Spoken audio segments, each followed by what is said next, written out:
तो दोस्तों, अगर आप बीएड की पाठ्यक्रम के किसी भी वर्ष में किसी भी सेमेस्टर में एनरोल्ड हैं, आपको कोई समस्या हो रही है आपके कोर्सेज को पूरा करने में, नोट्स बनाने में, आंसर कैसे लिखना है या किसी प्रकार की भी समस्या, असिस्टेंट और गाइडेंस या 1-to-1 इंटरेक्शन के लिए आप मेरे बैचेस को ज्वाइन कर सकते हैं।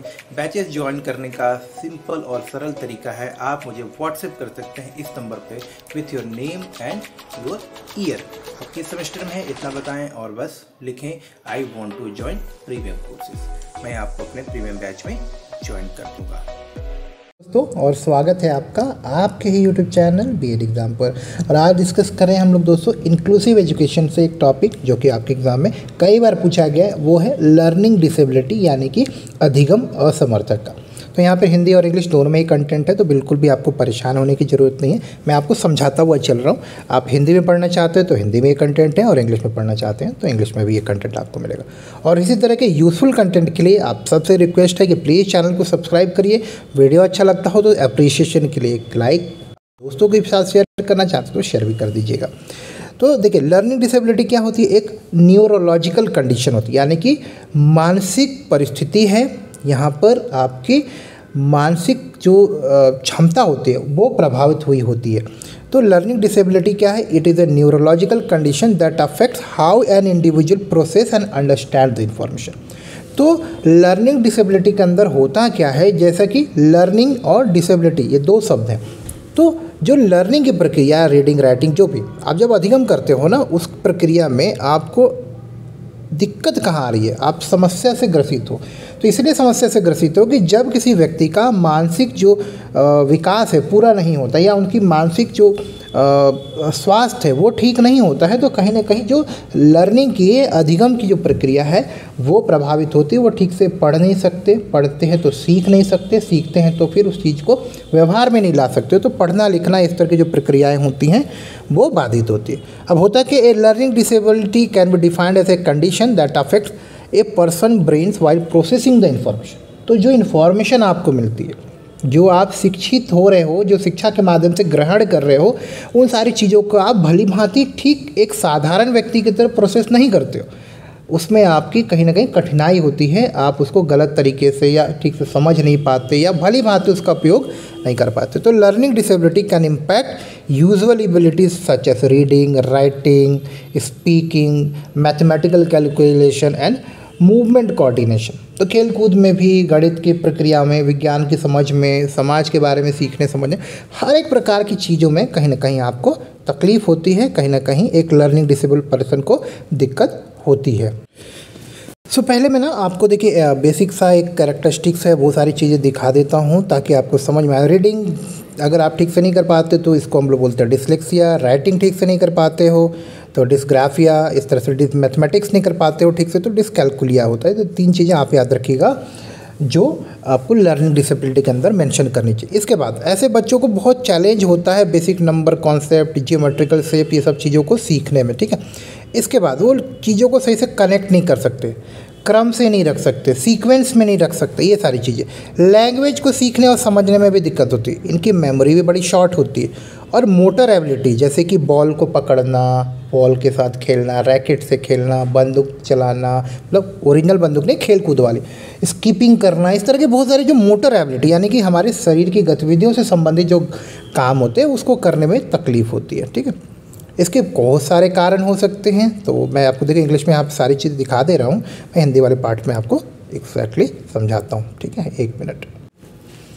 तो दोस्तों, जैसे कि मैंने आपको बताया है कि जिनकी लर्निंग डिसेबिलिटी होती है उनको आप पहचान कैसे सकते हो, उनकी विशेषताएं क्या होती हैं। जो लर्निंग डिसेबल होते हैं यानी कि अधिगम असमर्थ जो व्यक्ति होंगे, आप देखोगे कि उनको पढ़ने में कठिनाई होती है, डिसलेक्सिया होगी, लिखने में भी बड़ी दिक्कत होती है, तो इनको डिस्ग्राफिया कहते हैं। जो लिख नहीं पाते उनको कहते हैं कि ये डिस्ग्राफिया से ग्रसित है। बहुत सारे लोग होंगे जिनको कि गणित के जो साधारण से भी काम होते हैं वो करने में दिक्कत होती है, जोड़ घटाव, गुणा भाग, इस तरह के, जिन्हें डिस्कैलकुलिया कहते हैं। कैलकुलेशन नहीं कर पाते और डिस्कैलकुलिया हुआ, ठीक है, इस तरह। इसके बाद देखो कि जो आधारभूत बुनियादी संख्याओं से संबंधित चीज़ें होती है, जैसे कि बोल दिया कि 30 रुपये का आप सामान लेकर आए हो, 27 रुपये का आपने ये सामान ख़रीदा और 3 रुपये का ये सामान ख़रीदा, ठीक है। उसके बाद उसने 10% का डिस्काउंट दे दिया, इस तरह की कुछ चीज़ें तो वो करने में ना उसको दिक्कत होती है। संख्या के पैटर्न है उनको पहचानने में दिक्कत हो, कोई सीक्वेंस है, कोई सीरीज है, कोई पजल है, उसको सॉल्व करने में दिक्कत होगी। व्यक्ति की संख्याओं का अनुमान लगाना, उनको जोड़ना घटाना, ऐसे बहुत सारे काम करने पे भी उनको तकलीफ होती है। इसके अलावा इनकी बुद्धि जो होती है अल्पकालीन, बिल्कुल गजनी की तरह, ठीक है, अल्पकालीन होती है, लेकिन उससे थोड़ा अच्छा होता है। भाषा में भी आप देखोगे कि जो सामान्य भाषा बोली जाती है या जिस तरह से बोली जाती है उसमें भी इनको थोड़ा सा समस्या होती है। वो सामान्य भाषा को ठीक से समझ नहीं पाते, कई बार आप जो बोलते हैं वो ठीक से इनको समझ नहीं आता, या इनकी बातें जो ये बोलते हैं वो भी शायद कई बार थोड़ी उलट पुलट होती हैं, सामान्य नहीं लगती, तो वो भी दिक्कत होती है। तो भाषागत गतिविधि में भी इनको चैलेंज होता है, दिक्कत होती है।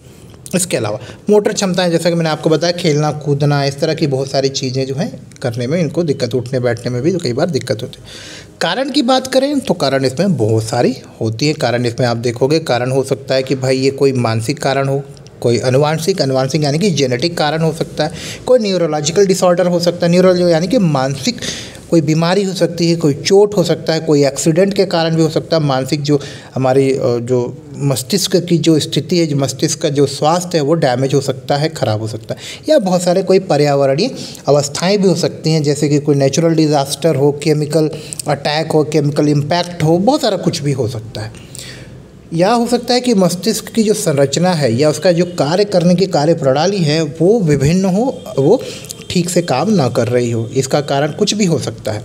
अनुवांशिक यानी कि जेनेटिक फैक्टर, पर्यावरणीय कारक भी हो सकते हैं। सीखने की अक्षमता का पारिवारिक इतिहास भी हो सकता है आपके परिवार में ही जो है आपके ऐसे एक इतिहास रहा हो कि सबको परेशानी होती हो, लर्निंग डिसेबिलिटी सबकी रही हो, तो वही आने वाली जो जनरेशन होती है उसमें भी ट्रांसफ़र होती है। समय से पहले कई बार जो है पूर्ण विकास के, जैसे एक भ्रूण को पूरी तरह से परिपक्व होने में 9 माह का समय लगता है, अगर उससे पहले जन्म हो जाए या कुछ ऐसी चीज़ें हो जाएं तो भी कई बार जो है मानसिक विकास पूरा नहीं हो पाता है, तो भी जो है लर्निंग डिसेबिलिटी का ये बहुत बड़ा कारण हो सकता है।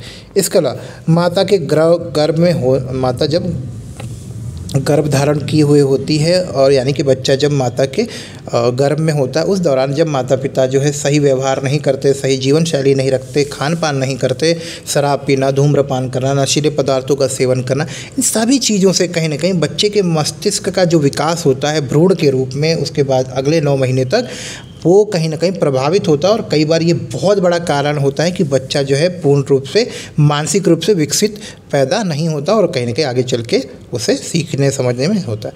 इसके अलावा कई बार कुपोषण के कारण भी हमारा मस्तिष्क जो है ठीक से काम करना बंद कर देता है।